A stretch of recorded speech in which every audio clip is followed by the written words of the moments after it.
জয় Hind everyone. So যেরকম বলেছিলাম যে এপ্রিল 1 তারিখ থেকে এসএসসি সিপিওর যে প্রিভিয়াস ইয়ার স্ট্র্যাটেজিকের কোশ্চেন সেগুলো নিয়ে ভিডিও আনবো। আর এসএসসি সিপিওর যে এক্সাম আছে সেটা 9th অফ মে থেকে চালু, মানে 3 দিন হবে। এক্সাক্ট আমার ডেট গুলো মনে নেই। আই থিঙ্ক 9, 10 আর 13, 9 তারিখ, 10 তারিখ আর 13 তারিখ।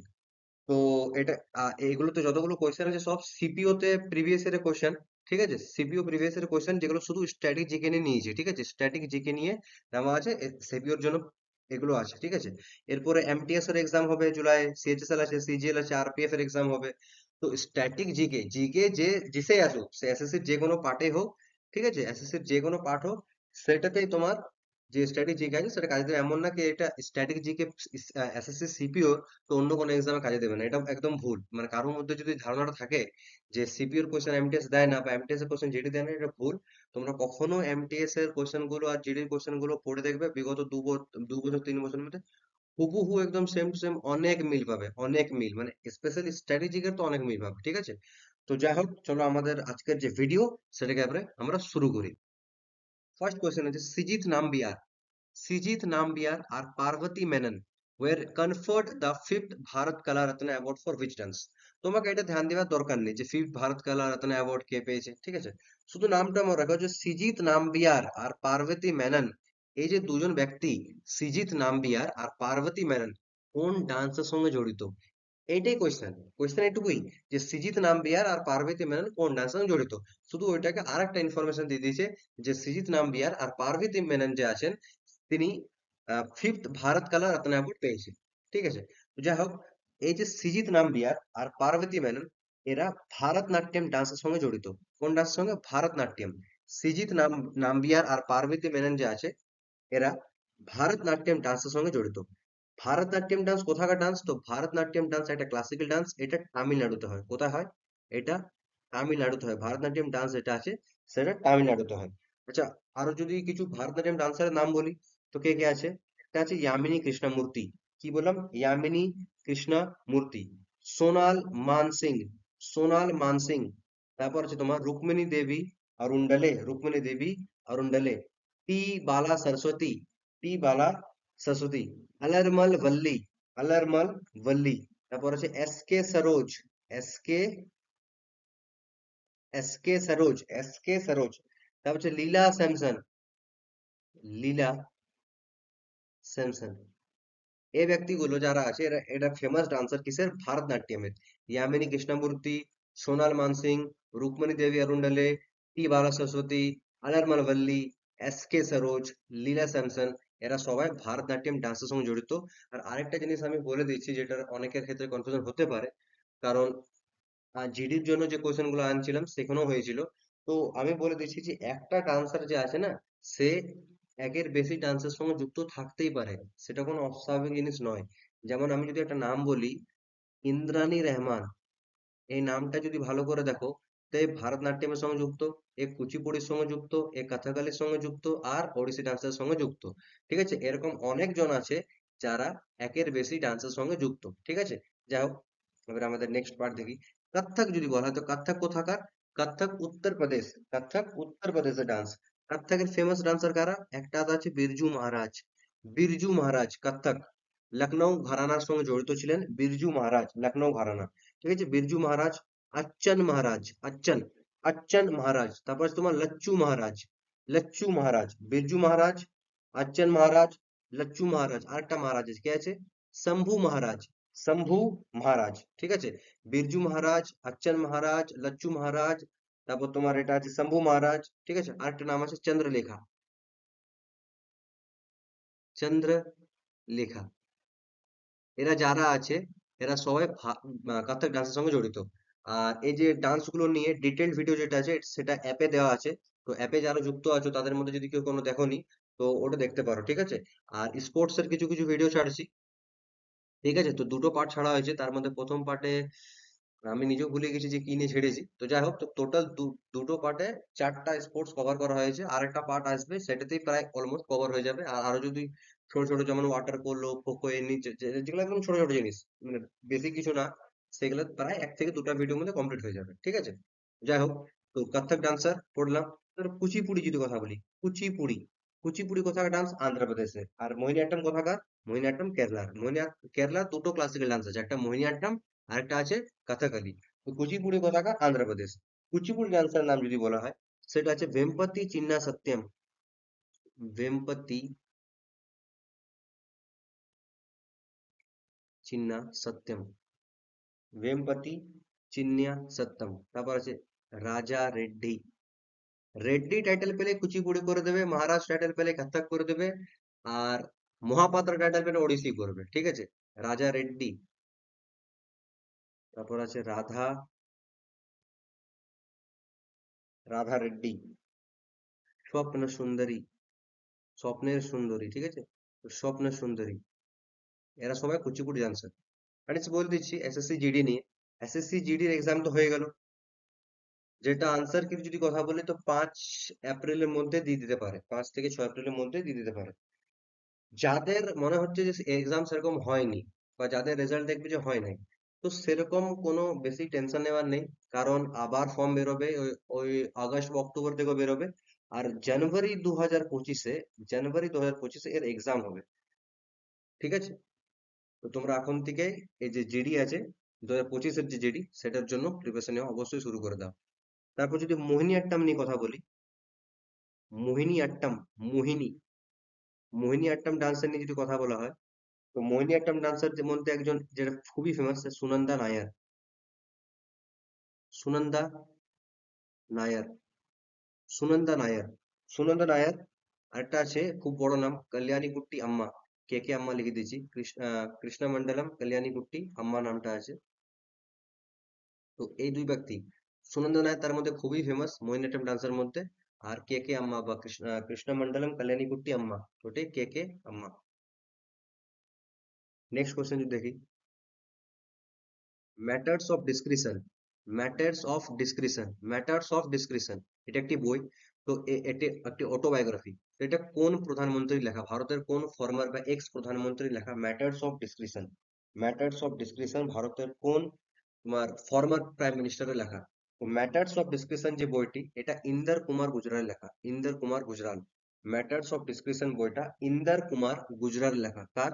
ইন্দর কুমার গুজরাল। পিভি নরসিমহা রাও, মনমোহন সিং আর অটল বিহারী বাজপেয়ী, এই তিনজনে ভারতের ফর্মার প্রাইম মিনিস্টার ছিলেন এক সময়, ঠিক আছে? তো পিভি নরসিমহা রাও যদি বলা হয়, তো পিভি নরসিমহা রাও কিছু বই লিখেছেন। তার মধ্যে একটি হলো দ্য ইনসাইডার। The insider. আর the quest for knowledge. The quest for piece. The quest for piece are the insider, এই দুটি বই। একটা দ্য ইনসাইডার, একটা the quest for piece. Manmohan Singh এর যদি কথা বলি, তো সেটা আছে changing India. Manmohan Singh, changing India. তোমরা একটা জিনিস কমেন্ট করো যে এলপিজি মডেল, ওই লিকুইফাইড পেট্রোলিয়াম গ্যাস না, লিবারালাইজেশন, প্রাইভেটাইজেশন, গ্লোবালাইজেশন, এই মডেলটি কত সালে এসেছিল? এলপিজি মডেল কত সালে এসেছিল? আর অটল বিহারী বাজপেয়ীর যদি কথা বলা হয়, তো শক্তি সে শান্তি। শক্তি সে শান্তি।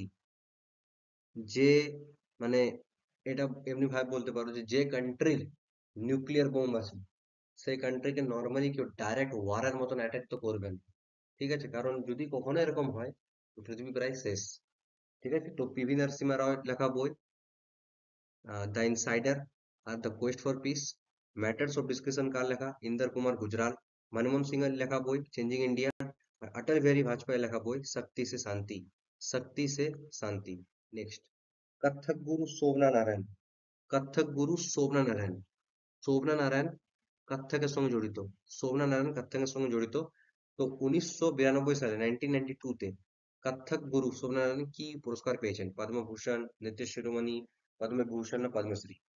তো কত্থক গুরু শোভনা নারায়ণ 1992 সালে পদ্মশ্রী থেকে ভূষিত হয়েছেন, পদ্মশ্রী থেকে ভূষিত হয়েছেন। Kathak guru Shobhana Narayan received the Padma Shri in 1992। 1992। I am no messiah. I am no messiah এটা খুব ফেমাস বই, মানে জানবে ফেমাস মানে ওই হিসাবে না, মানে করোনার সময় এই বইটা খুব ভাইরাল হয়েছিল, করোনার পর থেকে। তো সোনু সুদ যে অ্যাক্টার আছে, এই রিয়েল হিরোর মতন কাজ করেছিল। রিল হিরোর যদি কথা বলি, মানে রিলে, তো মেনলি সোনু সুদ রিলে যদি কথা বলা হয়, তো ভিলেনের কাজ করে। বাট করোনার সময় একটা হিরোর মতন কাজ করেছে, নানান লোককে, নানান মানে অনেক লোককে তাদের বাড়ি পৌঁছে যেতে সাহায্য করেছে, খাবারের দিক থেকে সাহায্য করেছে, কাপড়ের দিক থেকে সাহায্য করেছে। তো আই এম নো মাসিয়া বইটি সোনু সুদের লেখা। কার লেখা? Sonu Sood. Who is the author of the novel train to Pakistan? Train to Pakistan বইটি কার লেখা? Train to Pakistan. তো ট্রেন টু পাকিস্তান যে বই আছে সেটা খুশবন্ত সিং এর লেখা। ট্রেন টু পাকিস্তান কার লেখা? খুশবন্ত সিং। ট্রেন টু পাকিস্তান খুব ফেমাস বই, অনেকবার এসেছে। তো ট্রেন টু পাকিস্তান বইটি খুশবন্ত সিং এর লেখা। আর কে নারায়ণ খুব ফেমাস লেখক ভারতের। তো আর কে নারায়ণের কিছু লেখা বই আছে, একটা আছে waiting for Mahatma. Waiting for, আমি একটু ভালোভাবে লেখার চেষ্টা করছি, তাও ইগনোর করবো যদি খারাপ হয়। Waiting for Mahatma, the dark room, the English teacher,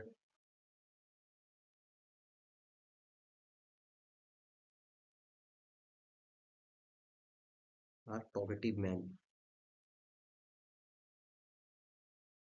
talkative man, talkative man, talkative, ঠিক আছে, একটু খিচুড়ি হয়ে গেল।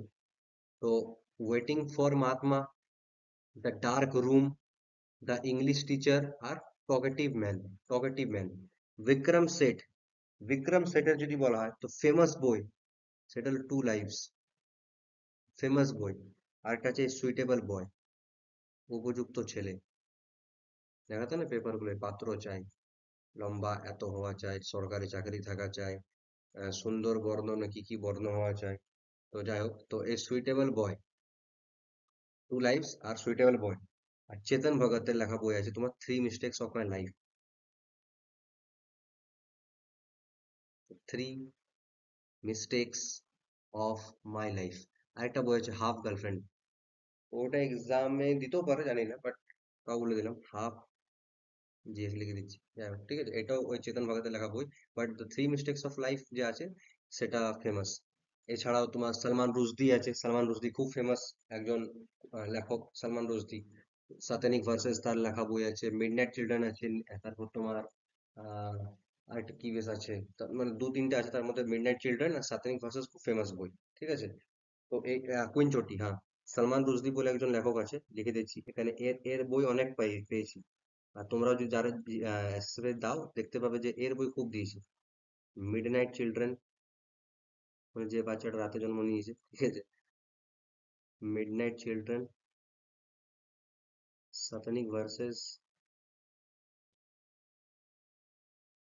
সেম, একটা আছে কুইন চটি, ঠিক আছে। কি কি বললাম? মিডনাইট চিলড্রেন, সাতানিক ভার্সেস, সেম আর কুইন চটি, চারটা টোটাল বই বললাম। এই যে সেম, সেমের বাংলা কি হয়? লজ্জা। সেমের বাংলা কি হয়? লজ্জা। এই লজ্জা বইটা লিখেছে তসলিমা নাসরিন, তসলিমা নাসরিন, এই জন্য গুলাবার নাই, ঠিক আছে। সেম, ইংলিশ সেম যদি বলা হয় তাহলে সেটা হবে Salman Rushdie. But S H M E সেমের যে বাংলা মানে হয় বা হিন্দি মানে হয় সেটা হলো লজ্জা। তো ওই লজ্জা বইটা তসলিমা নাসরিন লেখা, তসলিমা নাসরিন, ঠিক আছে। Next, the headquarter, headquarter of national remote sensing centre, national remote sensing centre, এনআরএসসি, headquarter of national remote sensing centre কোথায় আছে? তো এনআরএসসি, ন্যাশনাল রিমোট সেন্সিং সেন্টার যে আছে সেটা হায়দ্রাবাদে আছে। কোথায় আছে? হায়দ্রাবাদে। National remote sensing centre, national remote sensing centre যেটা আছে সেটা আছে হায়দ্রাবাদে। কলকাতা যদি বলা হয় তো আর্কিওলজিক্যাল সার্ভে অফ ইন্ডিয়ার হেডকোয়ার্টার আছে, ইন্ডিয়ান মিউজিয়াম আছে, ইন্ডিয়ান মিউজিয়াম, বিড়লা প্ল্যানেটোরিয়াম এসব আছে। বেঙ্গালুরুতে আছে তোমার Raman research institute, Raman research institute. Mumbai আছে তোমার tata institute of fundamental research, tata institute of fundamental research, tata institute of fundamental research. Next, FIFA world cup 2022, FIFA world cup 2022 যেটা আছে, আর্জেন্টিনা জিতলো। কে জিতলো? Argentina, Argentina. কাকে হারালো? হারালো তোমার ফ্রান্সকে, ঠিক আছে। তার মধ্যে সবচেয়ে ভালো খেলেছিল এমবাপে, এটা নতুন প্লেয়ার, খুব ভালো টাইপের। তো এই যে ফিফা ওয়ার্ল্ড কাপ 2022 সেটা কোথায় হবে? মানে সেটা কোথায় হয়েছে? কাতারে। নেক্সট কবে হবে? নেক্সট হবে 2026-এ। তিনজন মিলে হোস্ট করবে এটাকে, মেক্সিকো, কানাডা, ইউএসএ। তোমাদের জন্য একটা কোয়েশ্চেন দিচ্ছি, এই যে 2026-এ যে ফিফা হবে, এর ফাইনালটা কোথায় হবে? এটা বলো, যে এর ফাইনাল কোথায় হবে? এর তিনটা জায়গার মধ্যে নাও হতে পারে, ঠিক আছে? এমন না যে তিনটার মধ্যে কোনো একটা জায়গায় হবে, হতেও পারে নাও হতে পারে। তো তোমরা এটা বলবে যে 2026 সালের যে ফিফা ওয়ার্ল্ড কাপের ফাইনাল, সেটা কোথায় হবে? মেনলি মেক্সিকো, কানাডা, ইউএসএ হবে, কিন্তু ফাইনালটা কোথায় হবে? Next, the title of the autobiography of Rassundari Devi. Rassundari দেবীর যে একটা অটোবায়োগ্রাফি, সেটার কি নাম ছিল? রসুন্দরী দেবী যে অটোবায়োগ্রাফি, সেটার কি নাম ছিল? তো রসুন্দরী দেবী যে আছে, এর লেখা যে অটোবায়োগ্রাফি, তার নাম আমার জীবন। কার জীবন? আমার, আমার জীবন, ঠিক আছে, মাই লাইফ। তো এটা তো বাংলা লিখেছিল, এটাকে ইংলিশে যে ট্রান্সলেট করেছে তার নাম ইনাক্ষী চ্যাটার্জি। ইনাক্ষী, মীনাক্ষী না, ঠিক আছে, ইনাক্ষী, ইনাক্ষী চ্যাটার্জি, এই ইংলিশে ট্রান্সলেশন করেছিল। আর রাসুন্দরী দেবী যে অটোবায়োগ্রাফি লিখেছিল আমার জীবন, সেটা ভারতের ফার্স্ট ফিমেল অটোবায়োগ্রাফি, ঠিক আছে? ভারতের ফার্স্ট ফিমেল অটোবায়োগ্রাফি, ভারতের ফার্স্ট ফিমেল অটোবায়োগ্রাফি নাম কি? আমার জীবন। কার লেখা? রাসুন্দরী দেবী। এই বইটা আছে Smritichitre, Smritichitre the memoirs of a spirited wife, Smritichitre the memoirs of a spirited wife. এই বইটিকে লিখেছে Lakshmibai Tilak, Lakshmi Bai Tilak. Smritichitre the memoirs of a spirited wife, Smritichitre the memoirs of a spirited wife কে লিখেছে লক্ষ্মীবাই তিলক, লক্ষ্মীবাই তিলক। রসিদি টিকেট, রসিদি টিকেট একটা ফেমাস বই, কার লেখা? অমৃতা প্রীতম। এটা অবশ্যই মুখস্থ করবে, এসএসসির জন্য তো সবাই মুখস্থ করতে হবে, এসএসসি তে কোনো বাদ নেই যে এটা বাদ দিব। অমৃতা প্রীতম, অমৃতা প্রীতম। রসিদি টিকেট যদি কথা বলা হয়, তো অমৃতা প্রীতম। আরেকটা, একটা হাম্বল রিকোয়েস্ট তোমাদের সবাইকে, যত দাদা দিদি ভাই বোনরা দেখছো, অবশ্যই জানাবে যে ভিডিও কেমন লাগছে কি না, বা কি জিনিসটা আরো ভিডিওর মধ্যে অ্যাড করবো যাতে ভিডিও আরো ভালো হবে। তো অবশ্যই তোমরা নিজেদের সাজেশন যা থাকবে সেটা অবশ্যই তোমরা দেবে। আর ভিডিও কেমন হচ্ছে কেমন না সেটাকে অবশ্যই জানাবে, ঠিক আছে? তো যাই হোক, আবার ফিরে আসি নিজের ভিডিওতে। তো রসিদি টিকেট যে আছে, রসিদি টিকেট, সেটা কার লেখা? অমৃতা প্রীতম, অমৃতা প্রীতম। আর নিচে একটা বই আছে আলো আঁধারি, আলো আঁধারি বই, যে বইটা আছে আলো আঁধারি, সেটা হচ্ছে বেবি হালদারের লেখা, বেবি হালদার, বেবি হালদার। আলো আঁধারি যে বইটি, সেটি কার লেখা? Baby Halder, Baby Halder. Next, Mohiniyattam, Mohiniyattam কোথায় ক্লাসিক্যাল ডান্স? কেরালার, কেরালার ক্লাসিক্যাল ডান্স মোহিনী আট্টম। কেরালাতে আরেকটা ক্লাসিক্যাল ডান্স কি হয়? Kathakali, Kathakali. Mohiniyattam is associated with which Hindu god? কোন হিন্দু গডের সঙ্গে মোহিনীঅট্টম ডান্সের জড়িত? তো এই যে মোহিনী শব্দটা আছে না, মোহিনী, এটা বিষ্ণুর সঙ্গে যুক্ত। কার সঙ্গে? বিষ্ণুর সঙ্গে। ওই সে সমুদ্র মন্থন হয়েছিল, সে সময় নাকি বিষ্ণু যে আছে মোহিনী অবতার নিয়েছিল ওই অমৃত পান করাবার জন্য, ঠিক আছে? তো মোহিনী যে আছে গডটা, সেটা হিন্দু গড, মানে আমাদের ভগবান বিষ্ণুর সঙ্গে জড়িত। তো এই জন্য মোহিনীঅট্টম ডান্সটা বিষ্ণুর সঙ্গে জড়িত। আর মোহিনীঅট্টম ডান্সের একটা নাম বললাম, ফেমাস নাম, সুনন্দা নায়ার, সুনন্দা নায়ার। এ নাকি মাস্টার্স ডিগ্রি করেছিল প্রথম মোহিনীঅট্টম ডান্সে, মাস্টার্স ডিগ্রি, ঠিক আছে? তো চলো এবার নেক্সট, মেট্টুর ড্যাম, মেট্টুর ড্যাম, মেট্টুর ড্যাম কোন নদীর উপরে আছে? মেট্টুর ড্যাম, মেট্টুর ড্যাম কোন নদীর উপর আছে? মেট্টুর ড্যাম। তো মেট্টুর ড্যাম যেটা আছে সেটা হচ্ছে কাবেরী নদীর উপর। তোমরা বলো যে কাবেরী নদীর অরিজিন কোথায়? এটা তোমরা কমেন্টে লেখো। তো টোটাল তিনটা কোয়েশ্চেন দিলাম, অরিজিন কোথায়? মহাবালেশ্বর, ত্রিম্বকেশ্বর, কোথায়? কাবেরী নদীর অরিজিন কোথায় এটা তোমরা বলো। পেরিয়ার, দেখো পেরিয়ার শব্দটা যখনই পাবে তখনই সেটা কেরালা হবে। সে পেরিয়ার ন্যাশনাল পার্ক বলুক বা পেরিয়া তোমার লেক বলুক, কিছু বলুক, সেটা হবে কেরালা, ঠিক আছে? পেরিয়ার শব্দটা এলে সেটা কেরালার সঙ্গে জড়িত হবে। এখানে এখানে পেরিয়ার নদী কথা হচ্ছে, তো পেরিয়ার নদীর উপর একটা ড্যাম আছে যার নাম মুল্লা পেরিয়ার, মুল্লা পেরিয়ার, কি নাম? মুল্লা পেরিয়ার। কাবেরী নদীর উপরে মেট্রো ড্যাম আছে, তোমরা কাবেরী অরিজিন লেখো। ভাইগাই নদী একটা আছে, ভাইগাই, এর উপর ভাইগাই ড্যামে আছে, মানে ড্যামটার নামই নদীর উপর দিয়েছে। আর কৃষ্ণা, কৃষ্ণা রিভার, কৃষ্ণা রিভারের উপর একটা ফেমাস ড্যাম আছে যার নাম নাগার্জুন সাগর ড্যাম, নাগার্জুন সাগর ড্যাম, নাগার্জুন সাগর ড্যাম। তো এই যে নাগ, নাগের উপর কে নৃত্য করেছিল? কৃষ্ণা। বা যদি অর্জুনের কথা বলি, অর্জুন, তো অর্জুনে কে সারথি ছিল? কৃষ্ণা। তো এই হিসাবে মনে রাখবে। তো নাগার্জুন সাগর ড্যাম কৃষ্ণা রিভারে আছে, নাগার্জুন সাগর ড্যাম যেটা আছে সেটা কৃষ্ণা রিভারে আছে। তো আজকের ভিডিও এখানে ডি এন্ড, দেখা হবে এবারে 2 তারিখে। ঠিক আছে? আর অবশ্যই তোমরা যা সাজেশন থাকবে সেটা দেবে। আর ভিডিও কেমন হয়েছে কেমন না সেটা জানাবে। তো আজকের মতো এতটাই, দেখা হবে এবারে নেক্সট ভিডিওতে।